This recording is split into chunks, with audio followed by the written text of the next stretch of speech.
मेरा सबसे पहला सवाल भूपेंद्र जी, आप 5 बार के सांसद, चुनाव क्यों नहीं लड़ रहे हैं आप इस बार? नहीं, दीपेंद्र लड़ रहा है और मैं लीडर ऑफ अपोजिशन हूँ, विपक्ष का नेता हूँ, पूरे हरियाणा में जाना मेरे को। तो लेकिन पिछली बार चुनाव लड़े थे आप सोनीपत। उस टाइम मैं लीडर ऑफ अपोजिशन नहीं था, वो जिम्मेवारी है मेरी। तो आप क्या आने वाले विधानसभा चुनावों को मद्देनजर रखते हुए कि भाई विधानसभा चुनाव होंगे इसी साल के आखिर में, तो मुख्यमंत्री पद की दावेदारी रहेगी, ऐसा कोई विचार है क्या? नहीं, मुख्यमंत्री तो विधायक बनते हैं, हाईकमान डिसाइड करती है, लेकिन पार्टी को जरूर हम चाहते हैं फिर से सरकार बने कांग्रेस पार्टी की, उसके लिए पूरा प्रयास करेंगे। आपने कहा कि पिछली बार दोनों लड़े, जब तो हार गए, ऐसा एक स्टेटमेंट आया आपका, तो इस बार वो एक रेक्टिफिकेशन है क्या? वो कारण नहीं था, पिछली बार मैं विपक्ष का नेता नहीं था और अब विपक्ष का लीडर हूँ और कोई औचित्य नहीं था लड़ने का। रोहतक से दीपेंद्र लड़ रहे हैं। अच्छा, ऐसा क्या हुआ भूपेंद्र जी कि 2019 में वो हुआ जो 14 में भी नहीं हुआ था, जब प्रचंड मोदी लहर थी, उस समय 7 सीटें बीजेपी की आई और 19 में लैंडस्लाइड विक्ट्री हो गई। आप सोनीपत सीट से, दीपेंद्र हुड्डा रोहतक से हार गए। ऐसा क्या हुआ 2019 में इतना खराब प्रदर्शन कांग्रेस पार्टी? देखिए, जो उस टाइम पुलवामा हुआ, ये हुआ, उससे एक माहौल बन गया और बन गया राष्ट्रवाद का, और उस माहौल से पहले ऐसी हालत नहीं थे, पुलवामा से पहले ऐसी हालत नहीं थे। एक इससे होता है कोई ना कोई एक इवेंट ही जो है पॉलिटिकल कॉम्प्लेक्शन बदल देता है। इस बार भूपेंद्र जी, कांग्रेस हाईकमान ने टिकट बंटवारे में सबसे ज्यादा तवज्जो अगर किसी को दी तो वो भूपेंद्र सिंह हुड्डा को दी। 10 की 10 सीटें आपके चहेते कहिए, मनपसंद चेहरे कहिए, उनको दी गई। तो ये जो 10 सीटें हैं, इसमें से कितना क्लेम है कांग्रेस पार्टी को, और मैं कहूंगी इंडिविजुअली भूपेंद्र सिंह हुड्डा का?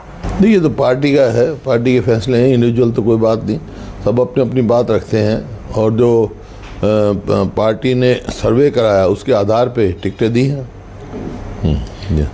मजबूत कैंडिडेट जो दिए हैं उसके आधार पे दी, जो मजबूत दिखाई दिया पार्टी को। नहीं, बहुत सारी सीटें ऐसी हैं जहां पर बड़ा लंबा गहन मंथन चला और वहां पर वीटो आपकी चली। चाहे मैं हिसार की बात करूं, हिसार की बात कर सकते हैं, हिसार में मेरा कोई भिवानी महेंद्रगढ़ की बात कर सकते हैं। नहीं, ऐसी कोई बात नहीं है, पार्टी का फैसला था, पार्टी ने फैसला किया सारी बातें देखकर, और उन्होंने अपनी भी उनकी एक सर्वे करवाया हुआ था कांग्रेस हाईकमान ने, उसके आधार पर दिया। क्या स्थिति है हरियाणा की 10 सीटों पर? देखिए, जो मैं तकरीबन सारी सीटों पे होकर आया हूँ, तो एक किस्म से जो समर्थन, जो जन समर्थन मिल रहा है लोगों का, और मेरा भी एक्सपीरियंस है काफ़ी, उस हिसाब से मैं समझ सकता हूँ कांग्रेस के पक्ष में लहर चल रही है। जब किसी पार्टी के पक्ष में लहर चलती है ना, तो क्लीन स्वीप भी हो जाता है।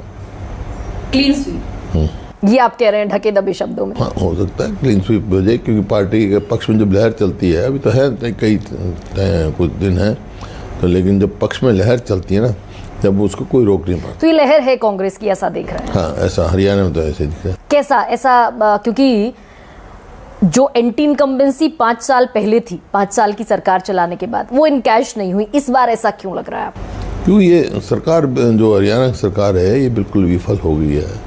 क्योंकि 2014 में जो हरियाणा प्रति व्यक्ति आय में, प्रति व्यक्ति निवेश में, कानून व्यवस्था में, नौकरी देने में, खेल खिलाड़ियों में नंबर 1 था पूरे देश में।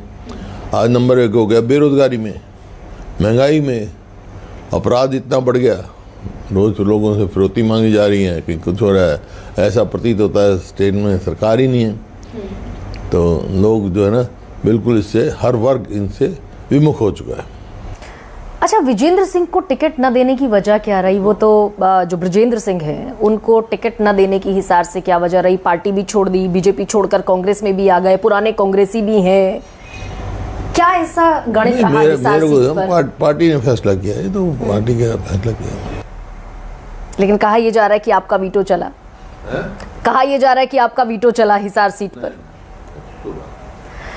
अच्छा, अब मैं ये पूछ रही हूँ आपसे, आप क्लीन स्वीप का क्लेम कर रहे हैं हरियाणा में, इतना कॉन्फिडेंस अगर हरियाणा में है तो ये कॉन्फिडेंस पूरे देश के कांग्रेसी वर्कर में क्यों नहीं है? क्योंकि जबरदस्त भगदड़ हम देख रहे हैं कांग्रेस में, लगातार लोग पार्टियां छोड़ रहे हैं, हरियाणा से भी, महाराष्ट्र से भी, अक्रॉस इंडिया। हरियाणा से तो किसी ने पार्टी छोड़ी नहीं, किसी प्रमुख आदमी ने।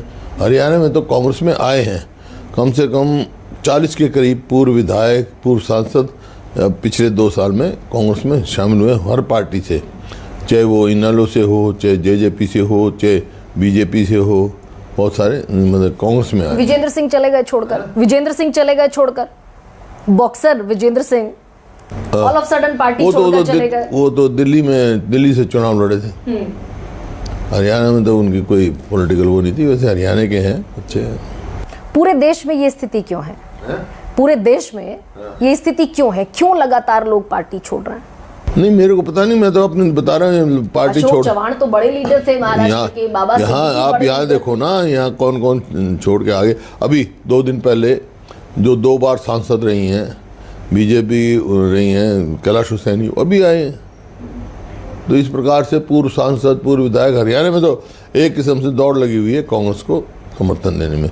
और ये जब आते हैं, अब जब मान लो 3 विधायक थे इंडिपेंडेंट, जिन्होंने समर्थन बीजेपी सरकार को दे रखा था, उन्होंने वहाँ से विड्रॉ करके बाहर से समर्थन कांग्रेस को दिया है।